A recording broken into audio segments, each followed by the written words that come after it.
আজকের দিনটা তোমাদের সাথে শেয়ার করি চলো। সো হাই, আমি Sohini, welcome to my mini vlog. স্নান করে ফ্রেশ হয়ে গিফট নিয়ে চলে এসেছিলাম পাশের বাড়ি বোনের বার্থডেতে, ওখানে লাঞ্চ করেছিলাম। দেন এই দিন আমার বাবারও বার্থডে ছিল, তাই দুপুরবেলা মা বাবার জন্য একটা কেক বানিয়েছিল, সেটাই সেলিব্রেট করা হলো।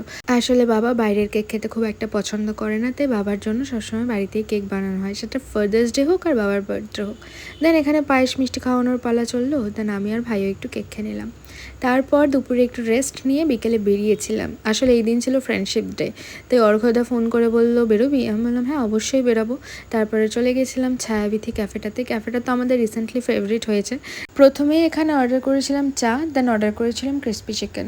তারপরে আর কি খাওয়া দাওয়া হলো, আর জোর একটা আড্ডা চললো আমাদের। আর এই ট্রিটটা আমাদের অর্ঘদা দিল। দেন আমরা এখানে অনেক ছবি তুলেছি, ভিডিও করেছি। তারপরে আমরা আবার আড্ডা মারার জন্য একটা জায়গা খুঁজছিলাম, তাই চলে গেছিলাম আবার একটা চায়ের দোকানে, ওখানেও জোর আড্ডা চললো। দেন ওরা চলে গেল বাড়িতে, আর আমারও কিছু টুকটাক জিনিস কেনার ছিল, তো কিনে নিয়ে আমিও চলে এলাম বাড়ির দিকে। চলো, that's it for today, tata.